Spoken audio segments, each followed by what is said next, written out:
Hello student, कैसे हैं? उम्मीद होगा कि आप अच्छे ही होंगे और आपकी तैयारी संपूर्ण चल रही होगी। बहुत बच्चों को शिकायत थी कि सर मेरा संस्कृत कंप्लीट नहीं हुआ है, तो संस्कृत कंप्लीट करा दे। तो आपका स्वागत है हमारे ब्रेन स्टेशन आर पर, जिसकी गाड़ी चलती है हमेशा सफलता की ओर। और आज से आप हर बृहस्पतिवार को आप मेरे YouTube channel brain station R पर संस्कृत का चैप्टर बाय चैप्टर आप आंसर क्वेश्चन और ऑब्जेक्टिव पढ़ेंगे। मैं बतला दूं कि आज से आपका जो क्लास होगा संस्कृत का 100% आप अगर आपने इस क्लास को सुन लिया, समझ लिया और रिवीजन कर लिया तो यहाँ से 100% नंबर आ सकते हैं।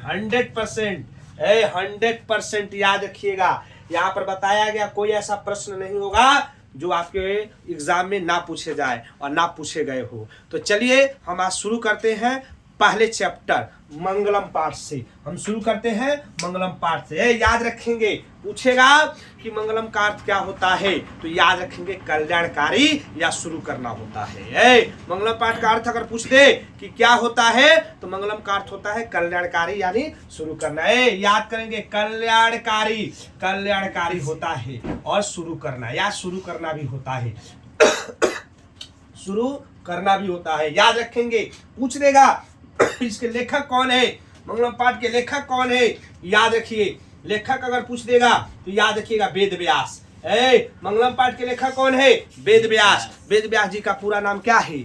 महर्षि कृष्ण द्वैपायन वेद व्यास। पूछ देगा कि वेद व्यास जी का पूरा नाम क्या है? महर्षि कृष्ण द्वैपायन वेद व्यास। याद रखेंगे यह मंगलम पाठ के लेखक है, यह महाभारत के लेखक है, यह उपनिषद के लेखक है। आपसे पूछ देगा उपनिषद के लेखक कौन है, आपसे पूछ देगा महाभारत के लेखक कौन है, या आपके चैप्टर से पूछ देगा कि मंगलम पाठ के लेखक कौन है, तो याद रखेंगे वेद व्यास जी हैं। कौन है? वेद व्यास जी हैं। देखिए यह जो चैप्टर है आपको शुरू होता है उपनिषद के वैदिक वांग्मय के दर्शन शास्त्र सिद्धांत से प्रकट है। दर्शन शास्त्र सिद्धांत से लिया गया है। पूछेगा मंगलम पाठ किस सिद्धांत से लिया गया है? दर्शन शास्त्र सिद्धांत से लिया गया। याद रखिएगा दर्शन शास्त्र सिद्धांत से, दर्शन शास्त्र सिद्धांत से लिया गया है। याद रखेंगे इसके लेखक कौन है? वेद व्यास जी हैं। इस चैप्टर में परम पुरुष परमात्मा के महिमाओं का वर्णन किया गया है। पूछेगा इस चैप्टर में किसके महिमाओं का वर्णन किया गया है? परम पुरुष परमात्मा का, परम पुरुष परमात्मा का। याद रखेंगे परम पुरुष परमात्मा का, याद रखेंगे इस चैप्टर में उल्लेख किया गया है। यह जो जगत है परम पुरुष परमात्मा के द्वारा अनुशासित है। पूछ देगा यह जगत किसके द्वारा अनुशासित है? परम पुरुष परमात्मा के द्वारा अनुशासित है। पूछ देगा इस चैप्टर में कुल श्लोक की संख्या कितनी है? याद रखेंगे इस चैप्टर में कुल श्लोक की संख्या 5 है। फिर पूछ देगा कि किस रूप में दिया गया है, तो याद रखेंगे पद खंड में दिया गया है। किस खंड में दिया गया है? पद खंड। कविता हो याद रखेंगे, श्लोक हो उसको हम पद खंड कहते हैं। कहानी हो, निबंध हो याद रखेंगे, ललित निबंध हो, भाषण हो तो उसको गद्य खंड कहते हैं। याद रखेंगे यह श्लोक रूप में दिया गया है। किस रूप में दिया गया है? श्लोक रूप में, इसलिए यह पद खंड से है। किस खंड से है? पद खंड से। याद रखेंगे लेखक वेद व्यास। याद रखेंगे लेखक वेद व्यास, पूरा नाम महर्षि कृष्ण द्वैपायन वेद व्यास। याद रखेंगे दर्शन शास्त्र सिद्धांत से प्रकट है, उपनिषद से लिया गया है, जिसके रचयिता भी है वेद व्यास। याद रखेंगे यह श्लोक में परम पुरुष परमात्मा का उल्लेख क्या किया गया? उल्लेख किया गया है, क्योंकि यह जो जगत है, ये जो जगत है परम पुरुष परमात्मा के द्वारा ही बनाया गया है। चलिए पहले श्लोक में देखते हैं क्या कहता है। पहले श्लोक में कहता है हिरण्येन पात्रेण सतस्य पीतम मुखम तत्वम पुष्णा पावेणु सतधम दृष्टये। हिरण्येन पात्रेण सतस्य पीतम मुखम तत्वम पुष्णा पावेणु सतधम दृष्टये। याद रखेंगे सत्य धर्म दृष्टये। तो सबसे पहले यहां से आप अर्थ इसको समझते हैं। इसका क्या समझते हैं? अर्थ। सत्य का मुख क्या चीज से ढका है? तो सत्य का मुख सोने जैसे पात्र से ढका है। याद रखेंगे सत्य का मुख जो है, सत्य का जो मुख है सोने जैसे पात्र से ढका है। सोने जैसे पात्र से ढका है। सत्य का मुख सोने जैसे पात्र से ढका है। याद रखेंगे। पूछेगा सत्य का मुख क्या चीज से ढका है, तो याद रखेंगे सोने जैसे पात्र से। कहता है हे प्रभु सत्य धर्म प्राप्ति के लिए सोने जैसे पात्र को हटा दे। यहाँ पर सोने जैसे पात्र का मतलब हुआ अपने मन से जो मोह है, माया है, बेईमानी है, क्रोध है, लालच है, वो सबको हटा देंगे तो वो ईश्वर को प्राप्त कर सकते हैं, सत्य की प्राप्ति हो सकती है। अगर ये जी जब तक भरा रहेगा शरीर में तब तक ईश्वर की प्राप्ति नहीं हो सकती है। तो सत्य का मुख सोने जैसे पात्र से ढका गया है। हे प्रभु, सत्य धर्म प्राप्ति के लिए सोने जैसे पात्र को क्या करे, हटा दे। चलिए इससे प्रश्न पूछेगा। यह प्रश्न क्या पूछेगा? ये सबसे पहले प्रश्न पूछेगा, सत्य पर प्रकाश डाले। पूछ देगा सत्य पर प्रकाश डाले। तो याद रखेंगे कि सत्य पर प्रकाश डालते हुए महर्षि वेद व्यास जी कहते हैं किस उपनिषद में, ईशावास उपनिषद में, कि सत्य का मुख सोने जैसे पात्र से ढका है। हे प्रभु, सत्य धर्म प्राप्ति के लिए सोने जैसे पात्र को हटा दी। तो 1 नंबर का श्लोक हमने देखा। 2 नंबर श्लोक देखते हैं। 2 नंबर श्लोक कहता है, अरोवर्यान महतो महियान आत्मसजन तो नहीं तो गुह्याम। अरोवर्यान महतो महियान आत्मसजन तो नहीं तो गुह्याम तम क्रतु पश्यति वित्सो को धातु प्रसाद आत्मात्मा हितमान। याद रखेंगे 2 नंबर श्लोक, इसमें आप आत्मा की विशेषताओं का वर्णन किया गया है। आत्मा, पहले श्लोक में सत्य पर प्रकाश डाला गया है, दूसरे श्लोक में आत्मा। आत्मा कैसा है? आत्मा जो है छोटा से छोटा और बड़ा से बड़ा है। आत्मा कैसा है?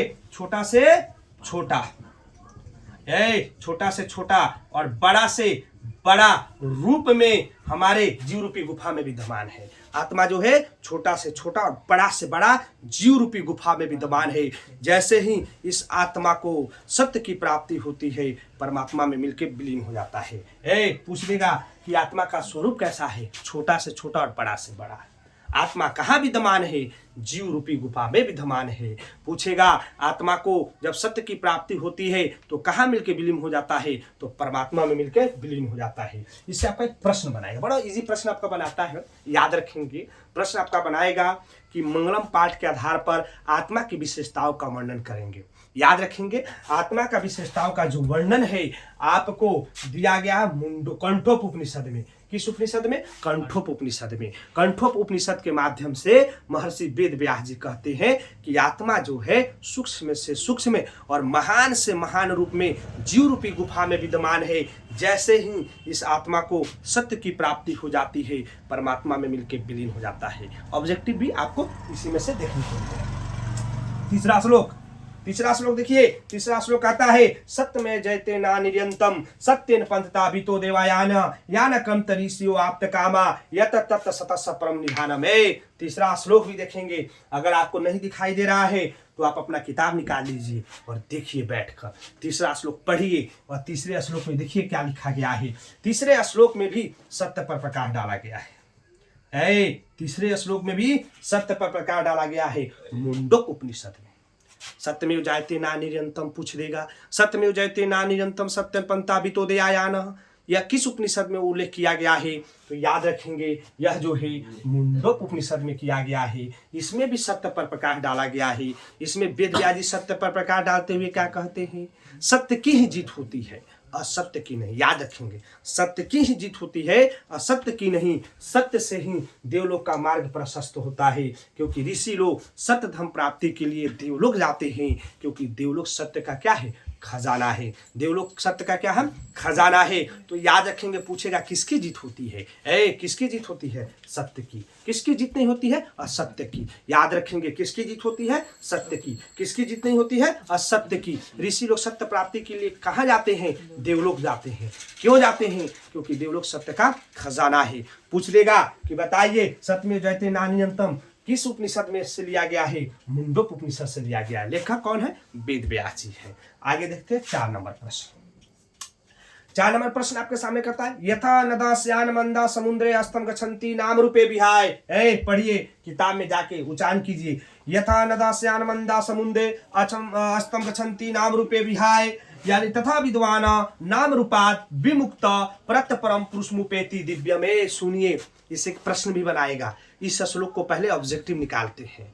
जैसे बहती हुई नदियां अपने नाम और रूप को छोड़कर समुद्र में मिल जाती है, जैसे बहती हुई नदियां अपने नाम और रूप को छोड़कर समुद्र में मिल जाती है, वैसे विद्वान लोग अपने नाम और रूप को छोड़कर ब्रह्म को प्राप्त कर लेते हैं। बहती हुई नदियां कहाँ मिलती है? समुद्र में। बहती हुई नदियां कैसे मिलती है? नाम और रूप छोड़कर समुद्र में मिलती है। वैसे ही विद्वान लोग अपने नाम और रूप को छोड़कर ब्रह्म को प्राप्त कर लेते हैं। प्रश्न बनाएगा आपसे कि विद्वान लोग कैसे ब्रह्म को प्राप्त कर सकते हैं। तो लिखिएगा, मंगलम पाठ के आधार पर, मंगलम पाठ के आधार पर मुंडोप उपनिषद में महर्षि वेद व्यास जी कहते हैं कि जैसे बहती हुई नदियाँ अपने नाम और रूप को छोड़कर समुद्र में मिल जाती है, वैसे ही विद्वान लोग अपने नाम और रूप को छोड़कर क्या करते हैं, ब्रह्म को प्राप्त करते हैं, ईश्वर को प्राप्त करते हैं।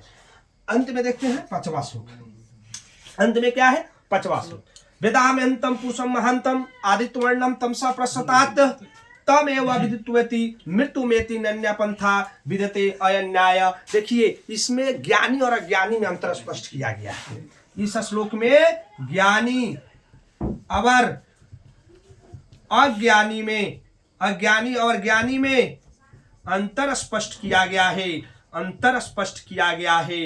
अंतर स्पष्ट किया गया है किस उपनिषद में, श्वेताश्वर उपनिषद में। किस उपनिषद में, श्वेताश्वर, श्वेताश्वर उपनिषद में किया गया। पूछ देगा वेदामेहंतम पुरुषम महांतम आदित्यवर्णम तमसा प्रस्ततात, इसका उल्लेख किस उपनिषद में किया गया है, तो याद रखेंगे श्वेताश्वर उपनिषद में। पहला श्लोक हिरण्यन पात्रेण, याद रखेंगे किस उपनिषद में, ईशावास उपनिषद में। दूसर का श्लोक देख लीजिए, अरोवर्यान महतो महियान कंठोप उपनिषद में। तीसरा और चौथा श्लोक याद रखेंगे। तीसरा श्लोक आपके सामने है सत्यमेव जयते, और चौथा श्लोक है यथा नदामंद या मुंडोप उपनिषद में, और अंतिम जो श्लोक है आप देख सकते हैं वेदामेंतम पुरुषम महांतम या श्वेताश्वर उपनिषद में। 1 नंबर निश्चित है। पूछ देगा श्लोक देकर कि किस उपनिषद से लिया गया है, तो आप इसको याद कर सकते हैं। तो देखिए अंतिम श्लोक में कहते हैं महर्षि वेद व्यास जी श्वेताश्वर उपनिषद के माध्यम से कि जो अज्ञानी लोग होते हैं, अज्ञानी वह अंधकार स्वरूप होते हैं, और जो ज्ञानी लोग होते हैं वह प्रकाश स्वरूप होते हैं। इसी को विद्वान लोग समझकर मृत्यु को पार कर जाते हैं। इसी को विद्वान लोग समझकर मृत्यु को पार कर जाते हैं। सुन लीजिए, एक बनाएगा मृत्यु को पार कर जाते हैं। एक आपसे बनाएगा, यहाँ से क्वेश्चन बनाएगा कि विद्वान लोग मृत्यु को कैसे पार कर जाते हैं। एक प्रश्न आपको बनाएगा यहाँ से, याद रखिएगा कि मंगलम पाठ के आधार पर श्वेताश्वर उपनिषद में महर्षि वेद व्यास जी कहते हैं जो ज्ञानी लोग होते हैं प्रकाश स्वरूप होते हैं, और जो अज्ञानी लोग होते हैं अंधकार स्वरूप होते हैं। इसी को समझकर जो विद्वान लोग होते हैं मृत्यु को पार कर जाते हैं। देखिए ये 5 श्लोक है, और इसका फिर एक बार आपके सामने हम पूरे ऑब्जेक्टिव बतला देते हैं। मंगलम पाठ के लेखक वेद व्यास जी, याद रखेंगे, जिसका अर्थ होता है कल्याणकारी। यह उपनिषद के वैदिक वांग्मय से लिया गया है, दर्शन 7 सिद्धांत से प्रकट है। इसमें परम पुरुष परमात्मा के महिमाओं का वर्णन किया गया है। यह जो जगत है वो परम पुरुष परमात्मा के द्वारा संचालित है। इसमें कुल 5 श्लोक हैं और 5 पद रूप में दिया गया है। याद रखेंगे पद रूप में दिया गया है। पहला, किसकी जीत होती है, सत्य की। सत्य का मुख क्या चीज से ढका है, सोने जैसे पात्र से। और सत्य धर्म प्राप्ति के लिए क्या करना पड़ेगा, सोने जैसे पात्र को हटाना पड़ेगा। दूसरा में आप याद रखेंगे, दूसरा में दिया है आत्मा कैसा होता है, छोटा से छोटा और बड़ा से बड़ा जीव रूपी गुफा में विद्यमान है। जैसे ही इस आत्मा को सत्य की प्राप्ति हो जाती है, परमात्मा में मिलकर विलीन हो जाता है। तीसरा, सत्य की ही जीत होती है, असत्य की नहीं। सत्य से ही देवलोक का मार्ग प्रशस्त होता है, क्योंकि ऋषि लोग सत्य धर्म प्राप्ति के लिए सत्य देवलोक जाते हैं। देवलोक सत्य का क्या है, खजाना है। चौथा, याद रखिएगा, बहती हुई नदियां अपने नाम और रूप को छोड़कर समुद्र में मिल जाती है, वैसे ही विद्वान लोग अपने नाम और रूप को छोड़कर ब्रह्म को प्राप्त कर लेते हैं। पांचवा, ज्ञानी और अज्ञानी में अंतर स्पष्ट करते हुए वेद व्यास जी कहते हैं ज्ञानी लोग प्रकाश स्वरूप होते हैं, जबकि अज्ञानी लोग अंधकार स्वरूप होते हैं, और विद्वान लोग इसी को समझकर मृत्यु को या ब्रह्म को प्राप्त कर लेते हैं। तो यहाँ तक आपका कंप्लीट हुआ। आप जाइए, इसको रिवीजन कीजिए, इसे ऑब्जेक्टिव बनाइए, इसे सब्जेक्टिव बनाए। अगले सप्ताह फिर हम मिलेंगे दूसरे चैप्टर लेकर, पाटलिपुत्रम पाठ। धन्यवाद। जय हिंद।